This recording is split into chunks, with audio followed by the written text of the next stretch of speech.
Federal government signs new deal with UN on sustainable development goals.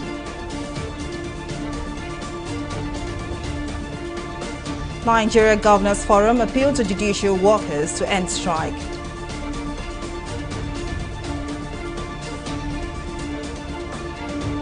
And ECOWAS Parliament meeting ends in Monrovia.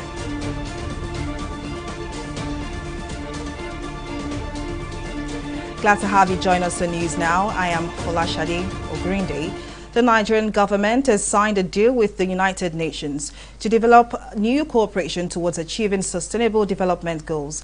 This was disclosed by Minister of Foreign Affairs Geoffrey Onyema in a statement on Thursday after the agreement was signed with the United Nations Office for Project Services represented by Ifeoma Charles. The minister said the agreement is for a new development cooperation with initiatives towards achieving sustainable development goals set in the UN Agenda 2030. Now, representatives of the Nigerian Governors Forum and the Conference of Speakers of the State Assemblies on Thursday met with Chief of Staff to the President, Ibrahim Gambari, over the ongoing nationwide strike by judiciary workers. Speaking with State House reporters at the end of the meeting, which held at the Presidential Villa in Abuja, Governor Aminu Tumbuwal of Sokoto State, who is also the Deputy Chair of the NGF, appealed to the striking workers to call off their strike in the interest of the nation. Judiciary workers had embarked on an indefinite nationwide strike on April 6 in protest against the denial of financial autonomy, especially to workers at the state level. We are here with the chairman and leadership of the Speakers Conference, the Solicitor General of the Federation, and SSA to Mr. President on Niger Delta, who has been a member of the Technical Committee on the implementation of the autonomy of state legislature and the judiciary, together with the Chief of Staff to Mr. President, who've just finished a meeting on how to put finishing touches and dotting the I's and crossing the T's on the final implementation of the financial autonomy of the state legislature and the judiciary. We have made reasonable progress, and we have agreed, after receiving the final report of the technical committee, to meet on Monday because of the urgency of the matter and finally resolve whatever issues are there. We have just finished talking to the speakers and indeed the state chief judges and the judiciary to continue to engage, and the Minister of Labour is also engaging with the striking bodies to appeal to them to appreciate the fact that we have made reasonable progress, and then they should call off the strike. We are appealing to them in the interest of this country. They should call off the strike.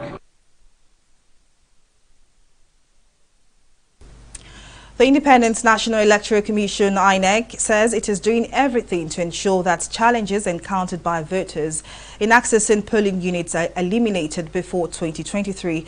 The electoral body set for the country to experience massive political participation during elections and avoid voter apathy. The process of voting and access to voting points must be demystified. TV360's Simisola Adigun has the details. In this hall are heads of operations of the Independent National Electoral Commission offices across the 36 states of the Federation. They are here to be trained and develop capacity in the project before the Commission, which is to ensure that every eligible voter has access to vote without experiencing delay or any hitch. This is calling for the creation of more polling units across the country, and this is the project INEC is embarking on now. Over the years, our polling units have grown tremendously, and in order to facilitate voting, the Commission created voting points and voting point settlements. Voting points are streams of voters in each polling unit. And the agreement is that it is possible to convert these to full-fledged polling units and relocate them to areas that are not properly served, so that they can be closer to the people. The logic is very simple. If you have a polling unit with a lot of voting points, then it is logical to expect that the large number you have at that polling unit are coming from areas that are not adequately served with polling units. Therefore, if you convert these voting points into polling units and take them, relocate them to areas where they are needed, then you can at least, to a very large extent, solve the problem of declining access to polling units. The Commission said, having studied previous elections in the country, it becomes important to simplify the process of voting to encourage eligible voters and increase voter participation in elections. We have agreed, and Nigerians have agreed and accepted the fact that our polling units are, one, overcrowded, and that our polling units do not make for better electoral services, and that our polling units, because of their own configuration, sometimes is prone to violence. So what we have done and what we are doing at present is that all the polling units that have voting points, we want to locate them. When we locate all these polling units with voting points, we now check for underserved or unserved areas and where to move these polling newly created polling units to.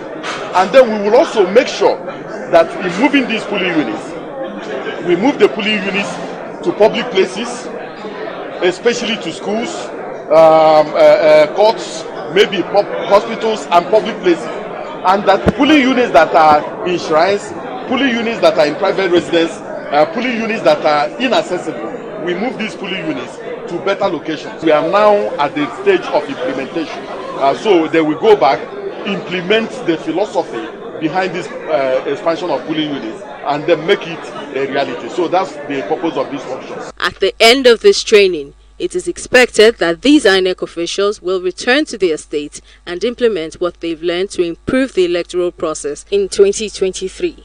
Simisola Digun, TV360, Abuja. The fifth legislature of the delocalized meeting of the Joint Committee on Social Affairs, Gender and Women Empowerment, Education, Science, Culture and Health has ended in Monrovia with high expectations that recommendations reached would address gender disparity in the sub-region. Speaking during the closing session, the Speaker of the ECOWAS Parliament, Sidi Tunis, pledged the commitments and actions of the ECOWAS Parliament to address all issues against women in the ECOWAS sub-region. Tunis gave the assurances that the fifth legislature of the ECOWAS Parliament, under his leadership, will work with all stakeholders to ensure that women's issues are addressed to the fullest. We are aware that it requires our genuine commitments and actions. Hence, the onus is on us to prevail on our states to take bold steps at tackling those issues that deprived women the opportunity to excel and be heard. To conclude this meeting, we are highly encouraged that women of our region will persevere and prosper even after the COVID-19 pandemic is over.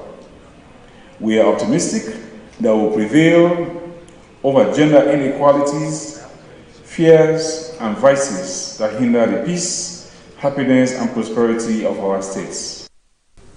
Nigeria generates about 2.5 million tons of plastic waste annually. It is by far one of the most troubling wastes to the environment due to its non-biodegradable factor. But an environmentalist in the northwestern part of Kaduna State has come up with an innovation that uses plastic waste to solve one housing problem in the country. Mojisola Matomi tells us more in this report. This is not your regular house made with bricks and cement. It's the first of its kind in Nigeria, made entirely of PET bottles gathered from different dump sites across the Kaduna metropolis. With 17,000 bottles, Ahmed Yahya has built this plastic house from scratch, and the building is now near completion. The bottles are packed with sand arranged on top of each other and tied with strings before they are bound together with sand or mud. Ahmed says it is eco-friendly and can adapt to all climate changes. We have a lot of, plastic is a menace in the whole world. It's known, especially in our oceans. United Nations, even environmental program, I think, declared 2018 as a world plastic day, or how do they call it? Beat the plastic pollution, because of the menace of plastic worldwide.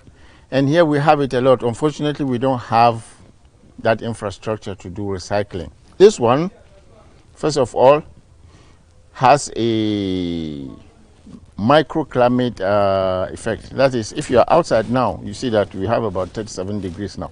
But if you go inside, the maximum temperature you can measure is 26 degrees. So actually, when we finish everything, we have all the fixtures. I'm going to fix the windows and everything. You see that you don't need in this hot weather. You don't need an AC. If you bury this bottle, if you bury it here now, and you'll be lucky enough to live the next 300 years. When you come back and dig it, you find it the same thing. Nothing has happened. It doesn't biodegrade. It doesn't change. It doesn't do anything. So far, Ahmed and his group of experienced technicians have trained about 56 youth who are mainly picked from the streets with little or no formal education to become pet bottle masons. We get some of these street boys and pay them, ask them to bring us a bottle. So we pay them per dozen, and they found it even better for them than the begging they are doing on the street and this. And we've trained some of them. So some of them, we've taken them out of the street, out of those begging and stealing, and I've trained them, and they became pet bottle masons. And, well, we call them pet bottle masons because an ordinary mason who has not been trained on this cannot do it. With the continued menace of plastic waste, Ahmed believes that more interest will grow in plastic recycling, and the plastic house can help provide access to adequate housing for Nigerians. It's a sort of joy when you see the boy we picked from there now is able to have his own family through this. I mean, it's really interesting. That is, if we can really get even the authorities come, because they don't know what to do with the waste. They gather them and then they take them to another dump site. And it will be burnt there or this, or from that dump site it goes on. So it's just a transferring of those. There's nothing they do with it. And if you can do this, we have problem of housing in this country. We have problem of unemployment. All these boys, those who are going to school, let them go to continue their school. But we have multitude of them who have not been to the classroom. And these are the ones who grow up to become menace to us. So if we can train these people in various of these simple techniques, they can have a livelihood, have their own family. I think we'll have a serene environment to live. Innovations like this will help solve the problem of environmental pollution and provide cheap housing for the over 24.4 million homeless people in Nigeria. Mojisola Matomi, TV360 Nigeria. The Lagos State government has warned residents against occupying or acquiring any property without seeing its certificate of fitness. This is as a team of Lagos State Building Control Agency embarked on a demolition exercise on a distressed three-story building in the Oshodi area of the state. The agency says after a thorough appraisal of the structure, it was discovered that the building was weak and its entire structural member could no longer sustain its weight, hence the need for the total removal to avert impending danger in the area. Our correspondent, Bisola Adebayo, was at the site of the demolition and files in this report. This is number 2 Brown Street off Bolade, Oshodi, Lagos, where the Lagos State Building Control Agency is set to demolish a dilapidated 3-story building after several quick notices. The 3-decade-old building has failed several integrity tests, and the Lagos State government says it will not fold its hands to watch a distressed structure of this magnitude collapse on its people. A ticking time bomb and a death trap. This is how the Lagos State government described these buildings, which can at any moment from now collapse and claim the lives of its occupants. To prevent this, the State Building Control Agency says these buildings must be demolished after several warnings and eviction notices have been served to the owner and occupants since 2019. He was asked to do an integrity test on the property, but he decided not to. And when he went, he found out that the result was a very bad one. So he didn't submit the integrity test to us.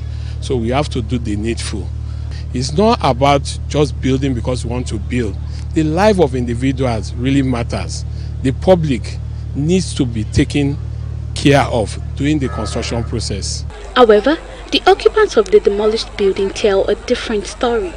They say they were only given 2 weeks of notice, which is barely enough to find new accommodation. They lamented that with the situation of the economy, making ends meet will be difficult. They did not inform us before. It's like I just saw those people like 2 times. They just came here. The last time was last week. So they just said 7 days quick notice. So I don't know how I'm going to feel.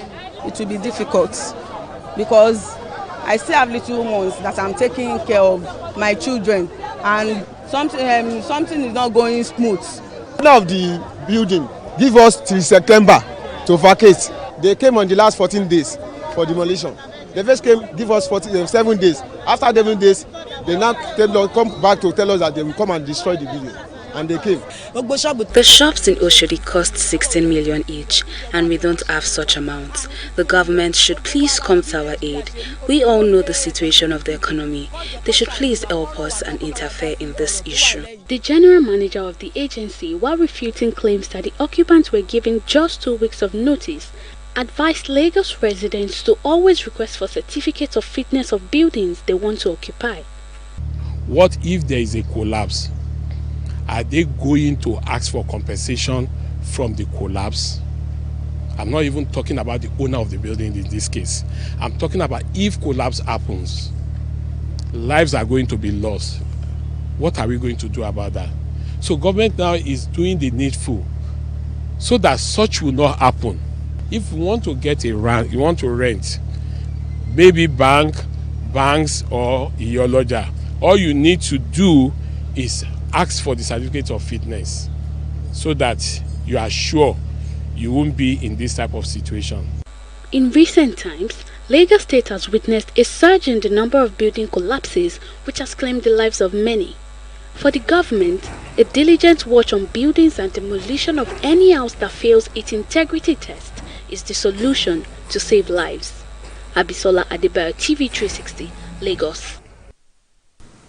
Lagos State Governor Babajide Sanwo-Olu has performed the groundbreaking ceremony for the construction of the 37-kilometer rail mass transit red line, which will traverse from Agbado to Marina, moving more than 1 million commuters daily. The rail corridor will be constructed in 3 phases. The first phase, which will be completed in 24 months, will share tracks with the federal government's Lagos-Ibadan Railway Modernization Project up to Ebute Metta.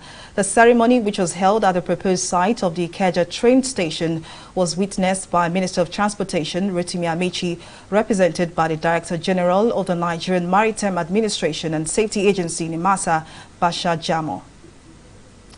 We'll take a break here, but still to come, Nigeria records highest inflation rate in 4 years. All this and more after the break.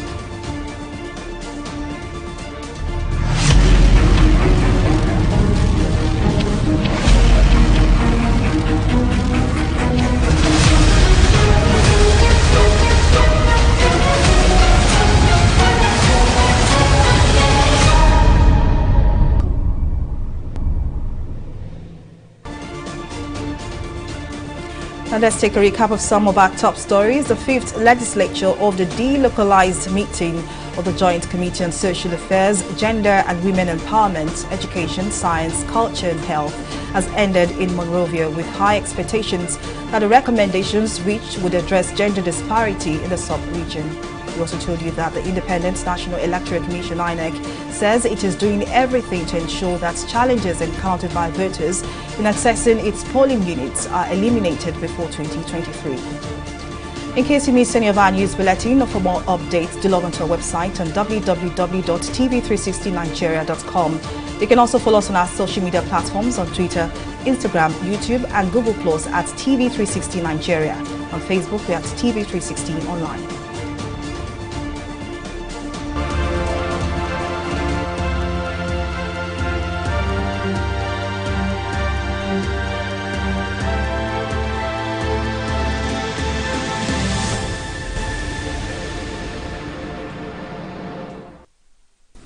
Now to COVID-19 cases and updates. Nigeria on Thursday recorded no COVID-19 casualties, making it the 3rd consecutive day no death was recorded from the virus, leaving the country's death tally to 2,061. According to an update published by the Nigeria Center for Disease Control, NCDC, the total COVID-19 infections in Nigeria rose to 164,080 on Thursday, with 80 new cases recorded in 12 states.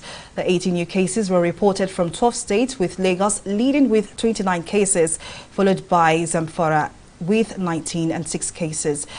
Since the pandemic broke out in Nigeria in February last year, the country has carried out over 1.8 million tests. The National Primary Healthcare Development Agency says it is satisfied with the plan of administering the COVID-19 vaccine across the country, which the agency says is going on smoothly. Executive Director, National Primary Healthcare Development Agency, Faisal Shoaib, said this in Abuja at a media briefing. Faisal said the vaccination process across the country is happening according to plan. The agency said despite the initial challenges experienced by Kogi State citizens in accessing the vaccines, the issues have been resolved by the Presidential Steering Committee on COVID-19. About 16,900 doses of the AstraZeneca vaccines have been reportedly delivered to Kogi, and the state has since been launched its COVID-19 plan.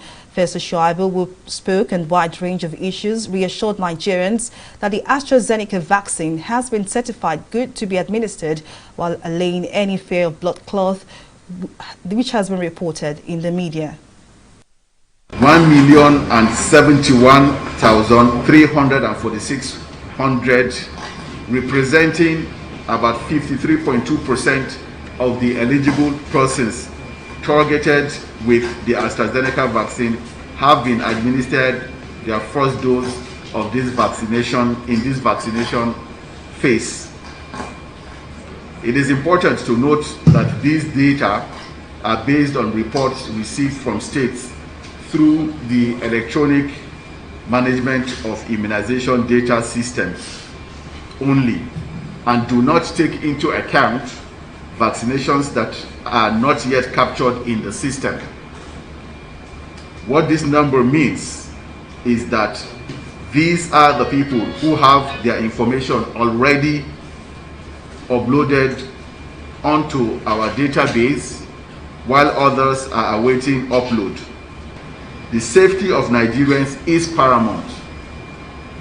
We hold this responsibility as a sacred trust. Therefore, Nigerians should be rest assured that working with NAFDAC, NCDC, and other related agencies, we have a well-guarded and strictly compliant system to ensure that no unauthorized or counterfeit processes are introduced from foreign countries.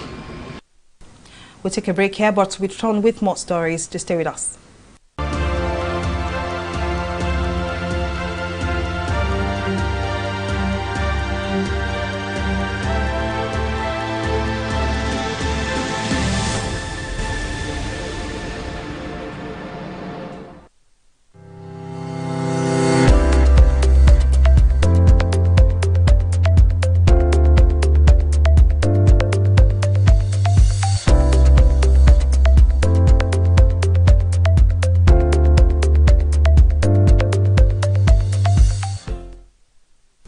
Well, up next is Business Stories with Mary Kanu. Thank you very much, Folashade. Nigeria has continued to record a steady rise in inflation rate for the past 4 years. Now, according to the Nigeria Bureau of Statistics, Nigeria's inflation rate for the month of March 2020 rose to 18.17% from 17.33% recorded in February 2021. Now, this represents a 0.82 percentage points higher than the February figures. Our correspondent in this report takes a look at the implications of this rising inflation rate on Nigeria's goal of economic recovery. For 4 consecutive years, Nigeria has continuously recorded a double inflation rate.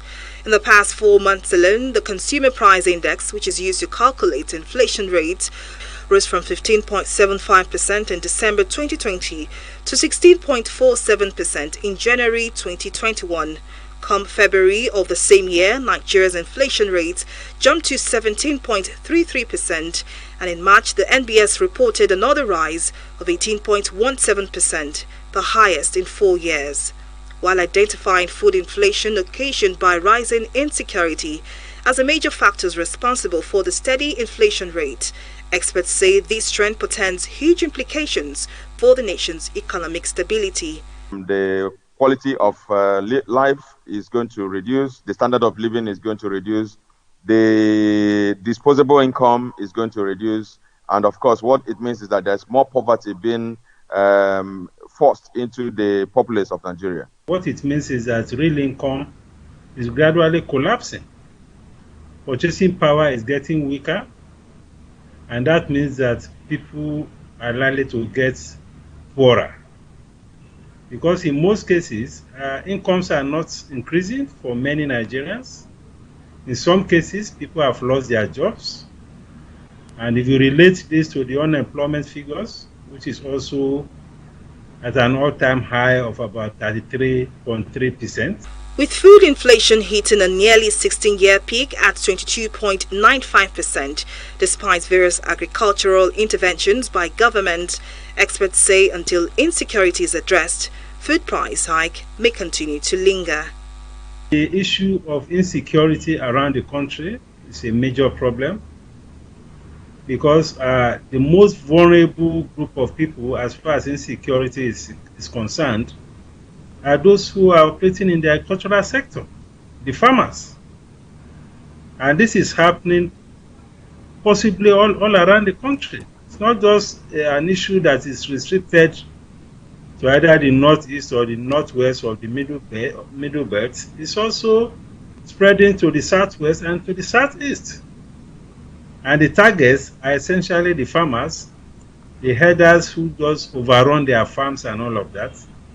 So that has affected productivity and output in agriculture. The factors of insecurity that is pervading everywhere, especially in the north, the factors of high exchange rate and all that. And so it's a matter of demand and supply. When we don't have enough supply, then there is the likelihood that the prices of goods and services are going to be increasing. Experts believe that for food inflation to see a decrease in coming months, government must open up its borders in order to ease pressure on the foreign exchange. Folashade Ogrinde, TV360 News.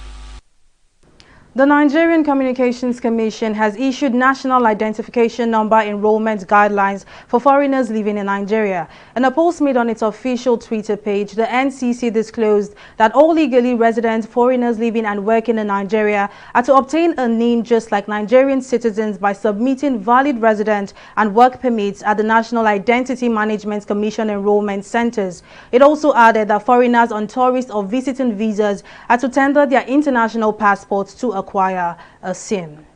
Well, that's all on business news. It's back to Folashade for the rest of the news. Thank you very much, Mary, for bringing us up to speed on the latest happening in the world of business. Moving on now to the foreign scene, the African Union mission in Somalia, AMISOM, has said Somali security forces will henceforth take a lead role in security operations on militant group Al-Shabaab. During a two-day meeting to evaluate security sector gains in Somalia, AMISOM and Somali National Army agreed on strategies for Somali security forces to take a lead role. In a presentation, AMISOM Human Rights Advisor Omar Alasso said the mission had adopted preventive and intervention mechanisms to ensure compliance with human rights obligations, including the implementation of the UN Human Rights Due Diligence Policy. Well, up next is entertainment reports.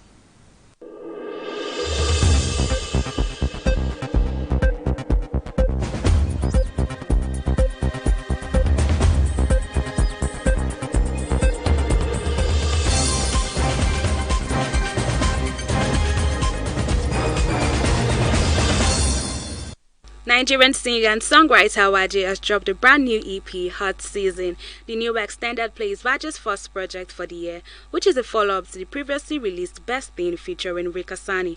Hot Season consists of 5 solo tracks with production by OG, DJ Clem, Magic Beats, and Ayo Ali Kim. Maven is building a global music powerhouse, and the opportunity is open for everyone to join the movement. The Maven Future 5 is for the most curious, creative, and proactive music enthusiasts in Nigeria. Young talents aged 18 to 23 enrolled into the program will be tasked with owning their music business skills via experiential learning. After the 6-month internship program at Maven Global, the selected candidates will receive mentorship from the best in the business and gain valuable industry experience in the continent's biggest music label.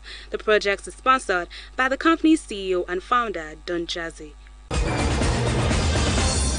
Ghanaian actress Rosamond Brown, better known as Aqua Pimpolo, has been sentenced to jail for posing naked in front of her son. She was sentenced to 3 months in prison by an Accra Circuit Court over the publication of obscene material and domestic violence. The actress was sentenced for an Instagram post where she went naked while posing with her 7-year-old son in June 2020. According to Aqua Pimpolo, every post she makes on her social media page is to send a message, and they are also expressions of her artistic personality. And that is all that's for you in the entertainment segment of News Now.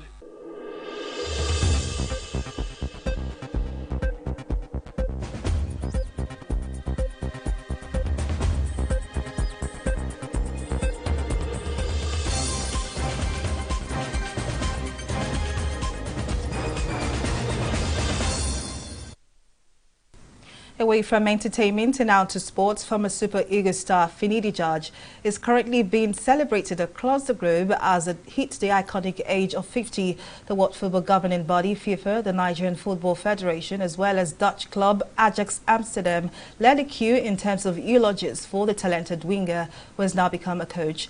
Finidi was an important member of the Nigerian team in the 1990s, appearing in 2 World Cups.